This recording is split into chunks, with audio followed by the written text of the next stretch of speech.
Hey everybody, this is Tayyib Rashid, also known as Muslim Marine, coming to you live from my home. Um, I am. It's been a busy morning. Hey, how you doing, Danny? It's been a busy morning, and so I thought I would take to Periscope to talk about an issue that's really hot in the news today, which is this whole march against Sharia protests and anti-protests that are taking place. And so I wanted to weigh in on that conversation and share a few thoughts, and then also give all of you an opportunity to ask any question that you want. Again, as you probably, if this is the first time that you're checking into my broadcast, I only have two rules. One is you can ask any question that you want, and number two is you always maintain respect. So I do not tolerate any kind of accusations that don't have basis, that are used in an offensive manner, or any swearing of that sort. So if you have a question about something that's controversial, ask a question. But if you're going to just simply accuse and try to pick fights, I'm not into that. So that's those are the only two rules.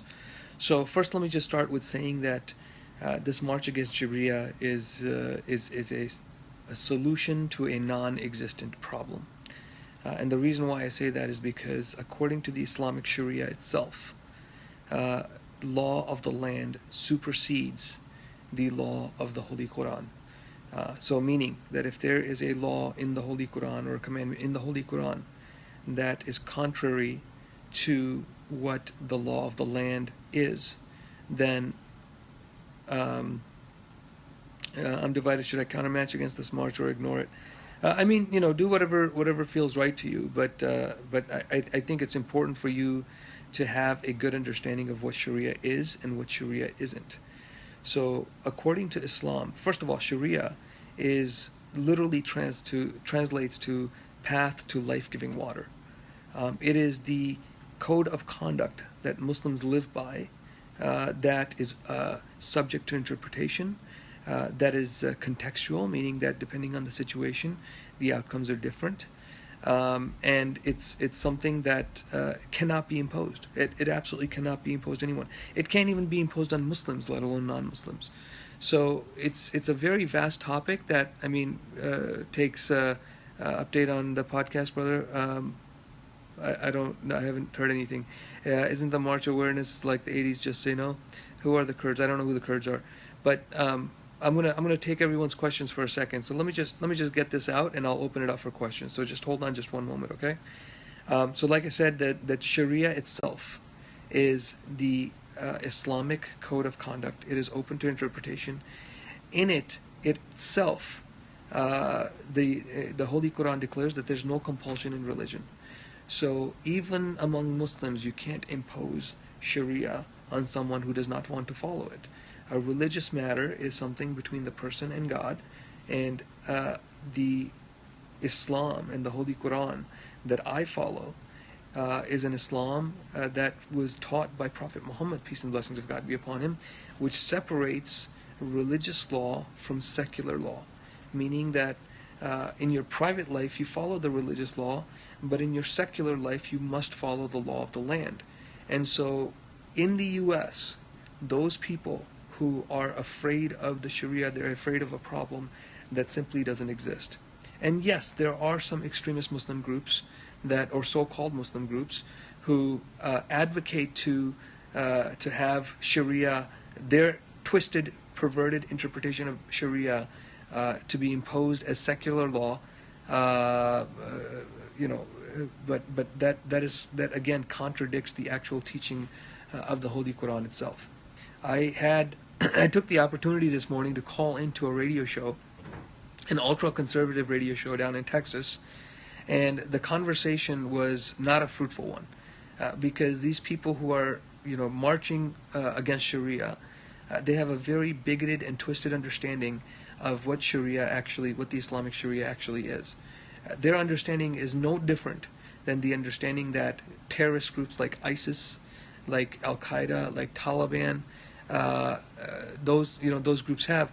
And it's really surprising that you cannot counter anything that they're saying, because as soon as you provide a counter argument, they come up with this bogus allegation of taqiyya, which is basically an Islamophobe's term to say that Muslims are permitted to lie to advance their agenda. Which, by the way, the term taqiyya does not exist in the Holy Quran.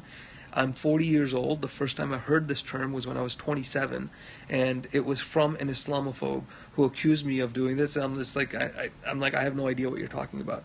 Later on, I come to find out exactly what this is. So it's basically a bogus term that says that if that these ultra conservatives use, that basically says that if a Muslim is saying something that's counter to your argument, you can just simply accuse him of taqiyya, and it just kills the conversation. So it's really important to understand what the Sharia is and what the Sharia isn't. Now, there's a gentleman or somebody who asked about, does the Sharia promote death to gays? Absolutely not. Absolutely not. The Sharia does say that homosexuality is a sin, just like drinking alcohol is a sin, just like idolatry and infidelity is a sin. But there is not a punishment, a worldly punishment for homosexuality. So it's really twisted. So you call us bigots and Islamophobes. What is the penalty for apostasy? There is no penalty for apostasy. The Holy Quran is very clear. There is no compulsion in religion. So you can come and go as you please. Now, granted, if you decide to leave the Islamic faith, that is a matter between you and God, and that is something that God will hold you accountable for. But in terms of what the worldly punishment is for apostasy, there is none. There is not. You can point me to the verse in the Holy Quran. I can assure you, it does not exist. So Pakistan made up that rule. Absolutely, they did. Absolutely. The Quran says to inflict terror upon not Muslims. It says to inflict terror upon terrorists who have persecuted you, who have killed you, who have driven you out of your homes, and then after you left, they still followed you, and with the intent to kill you. Yes, then you fight back and you cast terror into their hearts. So, this is really, really important that you all understand that there are very strict guidelines. No, it says non-believers. Listen, dude, I've been reading the Holy Quran my entire life, and I know exactly what it says. So those non-believers are the ones that have persecuted you, that have killed you, that have maimed you, that have taken away all your rights and driven you out of your home and then followed you in an effort to destroy you. That is when you fight them. So it's really important that you understand the entire context before you start throwing around these baseless allegations. I'm trying to educate people, and even the trolls, I'm hoping that at some point they have some common sense so that they can actually go and do some actual scholarly research versus learning about Islam through memes. So many other Muslims would say something differently, and they can, but they don't have a basis in the Quran. This is what I'm trying to say, right? If there is a belief, whatever belief that is, if it is not founded in the Holy Quran, if it is not supported by either the Holy Quran, the actions of the Holy Prophet Muhammad himself, and the Hadith, it is not valid. How old was Aisha when Muhammad married her? Go to muhammadfactcheck.org and you'll find the details on that. Her actual age was somewhere between 17 and 19. Can you tell me specifically where the term taqiyya comes from? I have no idea. I have absolutely no idea where it comes from. We don't, more Muslims speak out against radicals like a movement. The Ahmadiyya Muslim community, and if you go to alislam.org, that is our community. The Ahmadiyya Muslim community is the single largest Muslim community in the world, united under one Imam. And that community is speaking out. As a matter of fact, we hold peace rallies and peace conventions all over the globe, in every country, and in the U.S. alone. We've got a peace conference coming up where over 10,000 Muslims are going to be gathered there, speaking out against terrorism, speaking out against radicalization. We're going to have government officials there, mayors, congressmen. But the fact is, like somebody said, people don't pay attention. People have very selective hearing. So when we take polls of British Muslims, over 50% say homosexuality should be made illegal.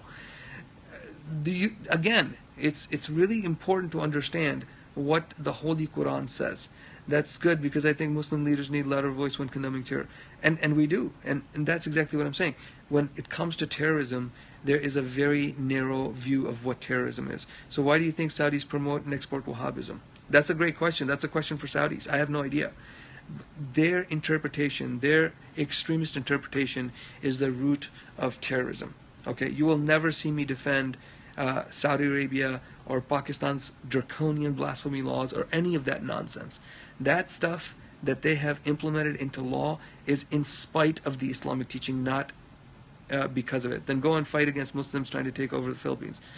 I'm fighting through knowledge. I'm fighting through education. Fighting doesn't always have to be violent. What type of Muslim are you? I belong to the Ahmadiyya Muslim community, Muslims who believe in the Messiah Mirza Ghulam Ahmad of Qadian. I think this is like the 1960s in blacks. Muslims must organize and be heard. Only way forward. And that's exactly what we're doing. You will find us, and if you go to trueislam.com, you'll find that 11 points that extremists always use. How do you feel about Qatar? I think it's terrible. I think it's terrible what they're doing. Muslim states, arming themselves against other Muslim states. Look, you need to open channels of dialogue, and you need to resolve these matters diplomatically. And what's happening right now is entirely political. It has nothing to do with religion. My MOS was 6484, electronic countermeasures. Qatar is one of the few that is civilized.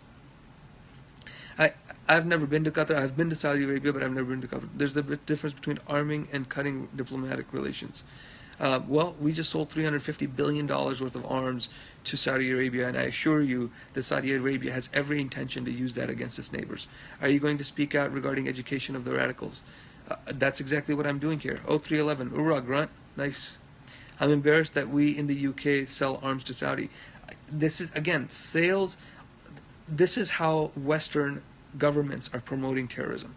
The sale of arms to terrorist regimes like Saudi Arabia, like Iraq, were dropping, like all the weapons that ISIS uses to kill, those weapons were manufactured right here in the United States, and we airlifted and dropped them over there. When we left Iraq, we left billions and billions of dollars worth of equipment there for ISIS and other terrorist groups to take as they please. So we have, I think this is really important, we have just as much to do with terrorism as the terrorists themselves, because we are enabling that to happen. When we sell $350 billion worth of arms to terrorist regimes like Saudi Arabia, that is enabling terrorism. How do you know when to take the Quran literally and when to take metaphorically? You have to look at the context. Chapter 3, verse 8 says that in this book there are some verses that are very clear and decisive in meaning, and then there are others that are open to interpretation. Whoever has perversity in their hearts are going to seek the wrong interpretation of it.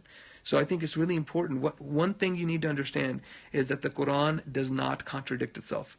Do you follow Sharia? Yes, I do. Doesn't Iran chant death to America? That's a political matter, and again, of course I don't support it, but I also don't support us constantly trying to find an excuse to put sanctions and to attack Iran. So you got to look at both sides of the argument. You can't just look at a unilateral side. I'll be the first to admit that there are certain things that Muslim countries do that are completely against Islam. Okay, and I will be happy to call them out for it. But I'm also not going to resist or pull any punches when it comes to our role in promoting terrorism in the Middle East and around the world. So you pick and choose selective from the Quran. No, the Quran, every single verse is valid. You have to understand the right interpretation of it. So if you want to know specifically around some of the controversial topics, what I invite you to do is to go to trueislam.com and look at the 11 points that extremists often use to radicalize the youth. And we are providing the counter narrative to that. Also, they ain't shot an Iranian commercial airliner out of the sky in the 80s. Exactly. Do you think that everyone should be Muslim? I believe everyone should practice whatever faith they want to practice. As Ahmadis allowed to marry outside of the religion. Ahmadis can marry whoever they want. It is not recommended to marry outside of the religion. But, again, there's no compulsion in religion, so you can do what you want. Of course, the teaching and the guidance is to marry someone who is of the same faith as you are. So great questions, guys. Again, you guys have been very respectful so far, and I hope this continues, and continue to ask me the tough questions. I promise you, I am not going to shy away from any tough question that you ask, okay? But continue to maintain the same respect that you have up to this